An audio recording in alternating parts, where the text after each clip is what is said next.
Bem-vindos, meus amigos. Estamos aqui, eu, Geraldo Lemos Neto e João Pedro Prado, para discutirmos um tema muito importante: laços de alma.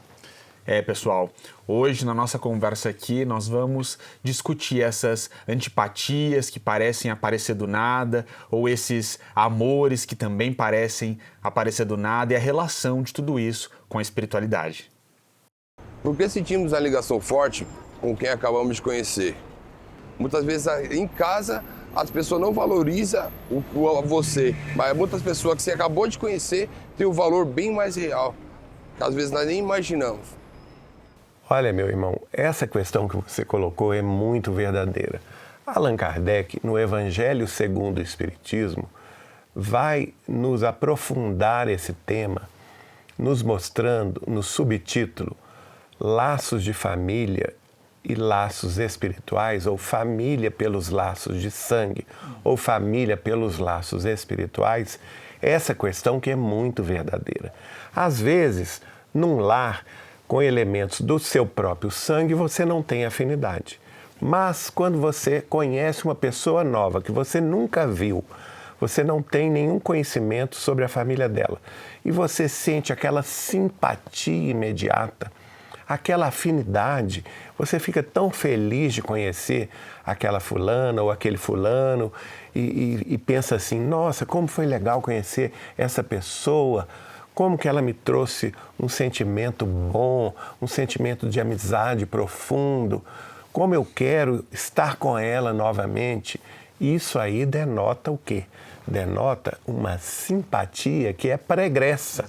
Uma simpatia imediata, uma afinidade que foi instantânea, que não houve ali razões que justificassem essa simpatia, simplesmente uma intuição pura, cristalina, que você estava reencontrando aquela pessoa. A gente até costuma dizer, gente, isso não foi um encontro, foi um reencontro. Então, essas são as belezas da vida, não é? O reencontro espiritual com pessoas amadas que retornam, às vezes de famílias muito diferentes das nossas, mas que se tornam nossos irmãos de alma. Olha, meu irmão, ouvindo aqui a sua pergunta e ouvindo a fala do Geraldinho, eu me lembrei de quando o profeta Salomão vai dizer nos seus provérbios: há amigos mais chegados que um irmão. Esses laços de alma muitas vezes não refletem a consanguinidade. Muitas vezes, como você mesmo colocou na pergunta, dentro da própria casa, naquele ambiente, a pessoa encontra muito desafio, mas muita tristeza. E não é reconhecida. Não é reconhecida. Eu gostei muito quando você trouxe essa questão de não ser reconhecido, porque o próprio Cristo vai nos dizer: profeta não tem honra na própria casa. Falando sobre esse aspecto de alguém que está buscando a Deus e às vezes não vai encontrar eco naqueles com os quais cresceu ou com os quais nasceu, mas vai encontrar eco em outras pessoas que também buscam a Deus, que também buscam a espiritualidade superior, às vezes em outra cidade, em outro estado. E esses são os laços de alma, sintonia, almas afim. Então, quando a gente pensa, aqueles que buscam a Deus vão ter sintonia nesse sentido. Aqueles que estão chafurdados no materialismo também vão ter sintonia nesse sentido. E é muito bonito, como o Geraldinho colocou, quando nós reconhecemos alguém, um amor do passado, quando você olha para uma pessoa e você de fato percebe ali não um encontro, mas um reencontro.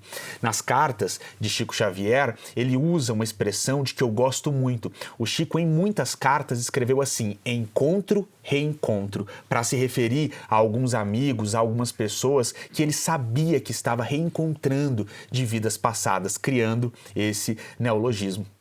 E eu acho que nós temos que ter os olhos muito abertos e o coração aberto para perceber quando chega um amor de uma vida passada e as correrias normais do mundo não acabarem fazendo que esse laço não se consolide na encarnação atual, porque são afinidades, são amores e ali uma boa sensação, tudo com muita facilidade. Você não precisa de um esforço para gostar da pessoa, você não precisa de muitas horas para que tenha um clique naquela conversa e vocês consigam de fato se comunicar comunicar reciprocamente para que aquela pessoa te entenda e você entenda aquela pessoa. Tudo flui de uma maneira muito maravilhosa. E isso é uma dádiva quando acontece aqui na Terra. E como o Geraldinho mencionou também, é claro que esses reencontros podem ser também de antipatias. Às vezes a pessoa nem ouviu direito a outra falar e sente ali uma antipatia à primeira vista, no trabalho ou no ambiente religioso ou em qualquer outro ambiente que ela esteja frequentando. Fala, não fui com a cara de fulano. E de fato, pode haver aí também um reencontro do passado e esse desgosto, ele foi feito em tempos bem remotos. De todo modo... É interessante, né, João Pedro, que tem um dito popular que diz assim: o meu santo não bateu com o dele. Exatamente, o santo não bateu. Aquela antipatia que parece não ter qualquer fundamento. Pode não ter explicação material, gente, mas espiritual, com certeza, há muitas explicações nesse sentido. De nossa parte, nós devemos valorizar os amores que reaparecem e devemos fazer o nosso máximo para consertar antipatias que também podem ser reencontros. Uma adoção pode ser combinada no plano espiritual? Acredito que não. Duas pessoas, na minha opinião, são dois espíritos distintos e elas podem não se conhecer e, apesar disso, na alma, entre os sentimentos, elas podem ter coisas em comum que vão facilitar esse processo. Mas, especificamente, que elas tenham se conhecido antes, eu não acredito nisso. Na concepção espírita cristã, existe uma programação da nossa existência. E essa programação, ela é feita antes da gente reencarnar. Então, quando a gente está no mundo espiritual, a gente faz todo um estudo sobre o nosso passado. Esse estudo não é feito sozinho, você é ajudado por mentores espirituais, por familiares queridos que já estão mais amadurecidos, que já evoluíram mais do que nós. Você também é auxiliado por benfeitores espirituais de alta hierarquia que se interessam não somente por você, mas pelo grupo, vamos dizer assim, ou o grupo nacional, ou o grupo intelectual, cultural, ou até mesmo o grupo religioso no qual você está inserido de uma forma mais ampla.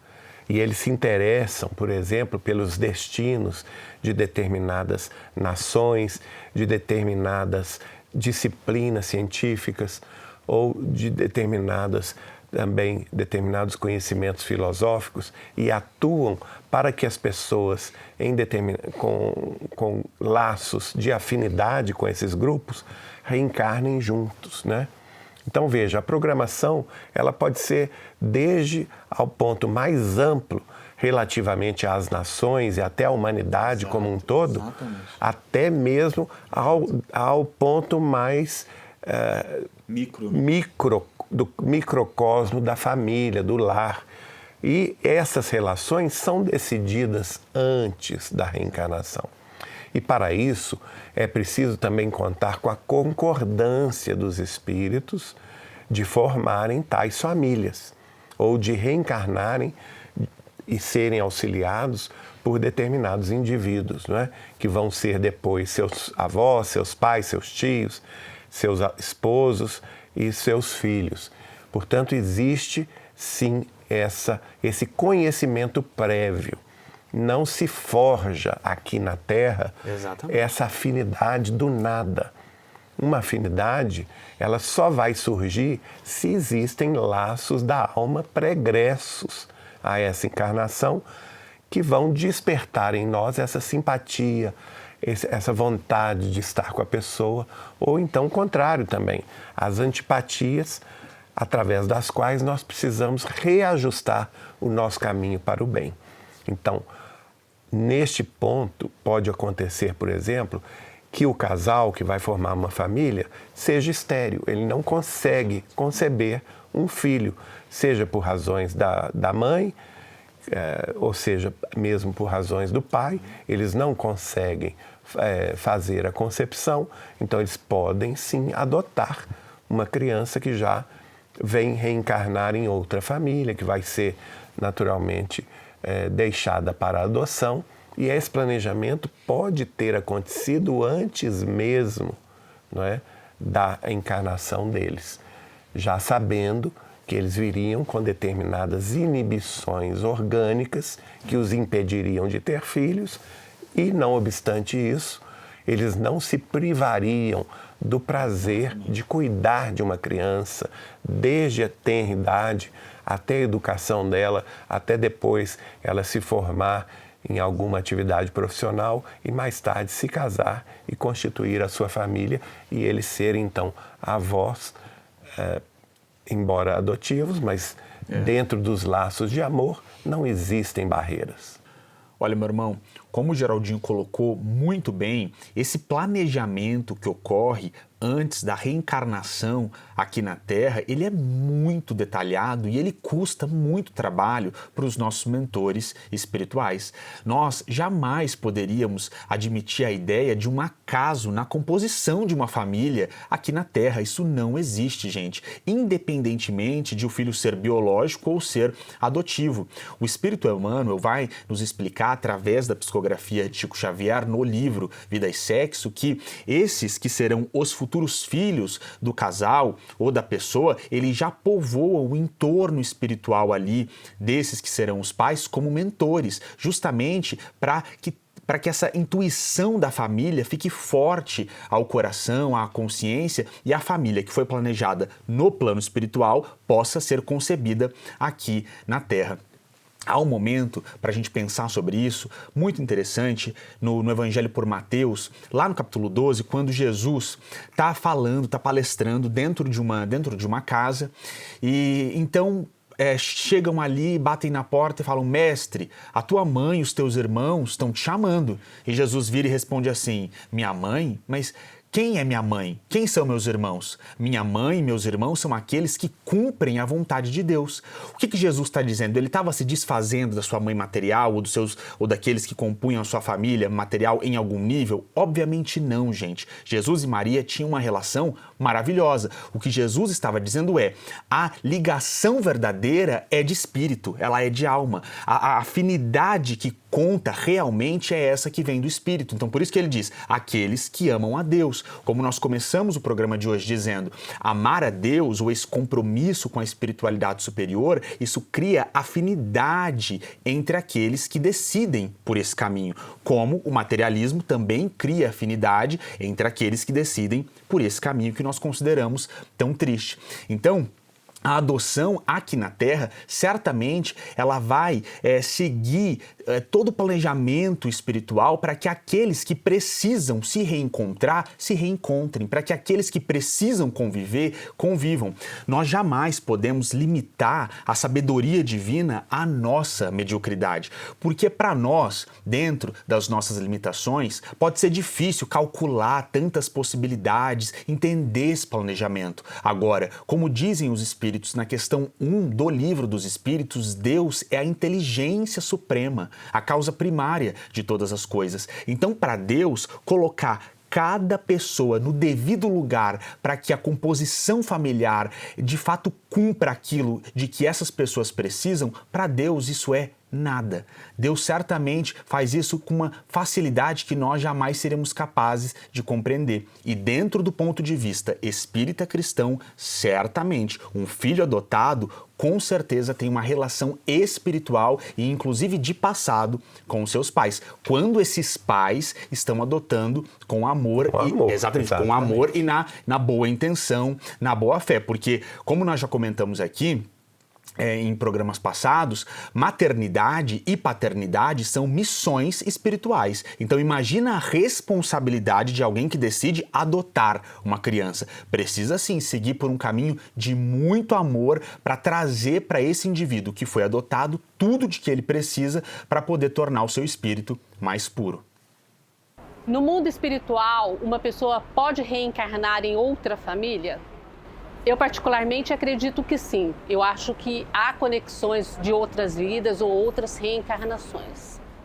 Sim, a nossa irmã está com toda a razão. O mundo espiritual não é estanque a famílias Exato. pelo lado sanguíneo. Isso, exato. Porque senão nós nunca evoluiríamos, não é? O que preexiste, vamos dizer assim, e que vai prevalecer são os laços do espírito. São esses que são os laços verdadeiros. E essas famílias, pelos laços do Espírito, podem se reunir em diferentes famílias terrestres. Então é por isso que a gente vai ver, por exemplo, famílias determinadas que nasceram num estado, numa cidade característica, não é? E que vão conhecer uma outra família de um estado diferente, por exemplo, do Brasil, numa outra cidade, e quando eles se conhecerem aqui na Terra por algum evento qualquer, fortuito, vai se estabelecer ali aquela afinidade natural, aquela simpatia, e eles vão se tornar muito amigos, como se fossem familiares eles mesmos, embora não sendo. E isso aí mostra as relações espirituais precedentes. E nós podemos sempre ampliar os nossos laços de amizade. Existe uma determinação da sabedoria evangélica, da sabedoria das Sagradas Escrituras, que nós devemos granjear amigos. Exato, maravilha. Não é? João Pedro deve lembrar. Evangelho de Lucas. Aí, tá vendo? É o Evangelho de Lucas. Lá no Evangelho de Lucas existe essa expressão, granjeai amigos. Isso é muito bonito, gente, porque a partir do momento que você se coloca nessa posição de aumentar os seus laços de amizade, o que você está fazendo? Você está ampliando os laços da sua família espiritual. E esses amigos de hoje, amanhã podem ser seus familiares de amanhã. Nossa, gente, o Geraldinho colocou aqui lindamente o que os espíritos tentam nos ensinar. Nós precisamos despir quem nós somos do orgulho, do egoísmo. Porque muitas vezes aquilo que nós compreendemos como família está muito eivado do egoísmo aqui do mundo, dessa sensação de partidarismo. Do exclusivismo. Da minha família, do meu partido, uma coisa muito exclusiva. E como o Geraldinho colocou lindamente, a proposta é granjear mais, aumentar essas pessoas que nos amam e que nós amamos. E um planejamento encarnatório, pessoal, ele vai observar de forma muito detida as demandas do reencarnante. Para a gente fazer um recorte aqui para exemplificar, nós temos a informação de que o Espírito Emmanuel, que foi um dos mentores de Chico Xavier, na sua última encarnação na Terra, quando ele reencarna como padre, ele reencarnou no Pará justamente para ter um contato maior com a língua portuguesa. É o Padre Amaro. O Padre Amaro, para que ele pudesse ali entender de forma bem precisa as conjugações verbais e pudesse dominar o português, porque futuramente, como um dos mentores de Chico Xavier, e o Chico chega a falar sobre isso no Pinga Fogo, ele teria uma responsabilidade grande no aspecto de linguagem. Então percebam, ele precisaria ficar seguindo uma família espiritual, por exemplo, que estava encarnando lá na França ou em qualquer outro lugar, sendo que ele precisava detidamente aprender a língua portuguesa. Então, em primeiro lugar, as demandas do reencarnante, elas são pensadas e a família, a composição da família, tudo isso vai ter que entrar para que esse espírito que vai reencarnar na Terra tenha tudo aquilo de que ele precisa para evoluir. A gente não pode pensar num projeto reencarnatório apenas no âmbito familiar, no sentido de quais são as pessoas com as quais fulano tem que resgatar alguma coisa. Não é só isso que conta, gente. Como o Geraldinho colocou, inclusive numa questão geográfica, num ponto específico de profissão, no desenvolvimento de um talento, tudo isso vai entrar nesse bojo para que seja pensado e decidido. E aí quando a gente pensa, por exemplo, um espírito precisa desenvolver um talento bem específico e uma determinada família, que não é a última família com a qual ele reencarnou, essa nova família tem pessoas ali que detêm esse talento que ele precisa aprender. Faz muito sentido que ele troque de família nessa reencarnação para conviver com essas pessoas que detêm esse talento para que ele possa evoluir nesse sentido. Então, sim, pode haver uma troca de família nesse sentido que você colocou. Agora, então, nós vamos ouvir a história que o Gilson nos contou. E em 2016 tivemos a graça do Senhor de ter nossa filha, chamada Maria Clara. A menina veio assim, cheia de encantos, sempre alegre. Era a sensação da casa e da família, né? Quando a Maria Clara tinha 1 ano e 4 meses, ela acabou passando com a família, somente sem a nossa presença, né? Era uma chácara da família também. E no final do dia, já pronta para ir embora, não sabe-se como, que ela acabou achando o portãozinho da piscina aberto. Acabou entrando e o pessoal próximo, questão de metros, né? E ninguém viu. E questão de alguns minutos depois, as crianças tentaram voltar para a piscina lá, viram ela já desacordada dentro da piscina, já, né? Afogada.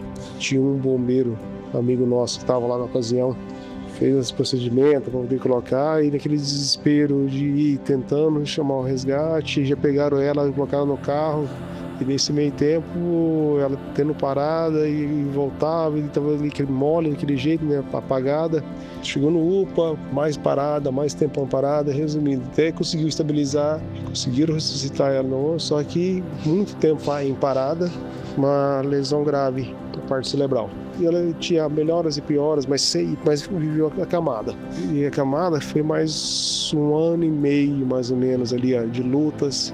E nesse meio tempo de lutas, quando eu orava, eu olhava para ela e falava assim, nossa, seria tão fácil como se se o corpo dela fosse um veículo, se eu pudesse só descer, trocasse de corpo, continua. Só que eu sempre falava, mas se eu fizer isso, se acontecer isso, eu vou perder você, eu não quero isso. E nesse 1 ano e meio, simplesmente do nada, assim, ela partiu tranquila. Segundo os médicos, foi sem dor colocada, simplesmente parou e partiu. No dia do falecimento dela, eu cheguei a falar, não, agora você saiu desse corpo, você pode voltar para mim, você pode voltar em um novo corpo. Em 2022, agora, tivemos a felicidade de adotar uma menina, apenas 6 meses. Do primeiro dia que foi mostrada a foto dela, eu bati o olho no olhar e falei assim, esse olhar é familiar. Eu pesquisei numa foto e falei assim, o olhar é semelhante. 1 mês depois, essa criança chamada Giulia veio para casa, sendo a família olhava e falava assim, nossa, olha, é a cara da irmã dela, e por aí vai, né? Os sentimentos, depois que ela veio, nós temos uma sensação de paz, parece que a família de novo está completa, não tem aquela sensação de falta, de ter tudo aquele luto que nós tivemos para trás, de repente foi sumindo o luto. Então, será que realmente a alma dela evoluiu tão bem evoluída que simplesmente mudou o corpo? Será que ela voltou? O desencarnar dela realmente desencarnou e reencarnou? Uma alma tão nova, evoluir tão forte assim para poder reencarnar.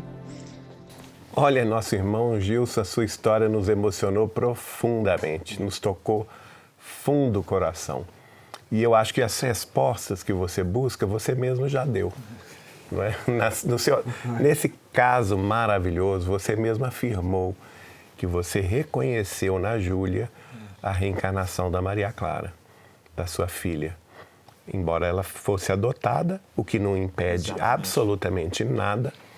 E, de fato, o que nos parece pela intuição é que este amor pregresso aí, esse amor grande que une a sua filha, a sua própria família, né, a você e sua esposa, tendo essa desencarnação prematura, ainda na infância, acaba voltando justamente para continuar e reforçar os laços de amor que os unem para determinado objetivo. E às vezes a gente olha para a criança e acha que ela é uma alma nova. O seu único engano foi esse. Não, nenhuma criança é uma alma nova, porque o que é formado aqui na parte física da Terra são os corpos. Os corpos podem sim, são novos, mas as almas são antigas, muito antigas. Nós somos espíritos multimilenares. E certamente a sua filha Maria Clara já é um espírito experimentado, evoluído, e não quis se afastar de vocês, né? E pediu para voltar o mais rápido possível. E a espiritualidade achou uma forma, que ela reencarnasse numa outra família, fosse até mesmo enjeitada, não é? Para ser adotada por vocês mesmos. Olha que coisa linda. E eu acho que vocês serão muito felizes com esses laços da alma, laços profundos de amor e redenção. Amém, que assim seja. Olha, meu irmão, essa sua história realmente é muito emocionante e ela mostra para todos nós o poder do amor. Porque eu acredito que mesmo que essa criança tivesse nascido do outro lado do mundo, pela força do amor, ela iria exatamente para sua família, para a família que é dela. Na doutrina espírita, principalmente nos livros psicografados por Chico Xavier, nós temos alguns relatos muito interessantes de casos exatamente como esse seu, de um espírito que desencarna em tenridade e volta para a mesma família. Há um livro interessantíssimo de que nós gostamos muito, intitulado Entre a Terra e o Céu, e nesse livro nós temos a história de um espírito que volta algumas vezes para a mesma família.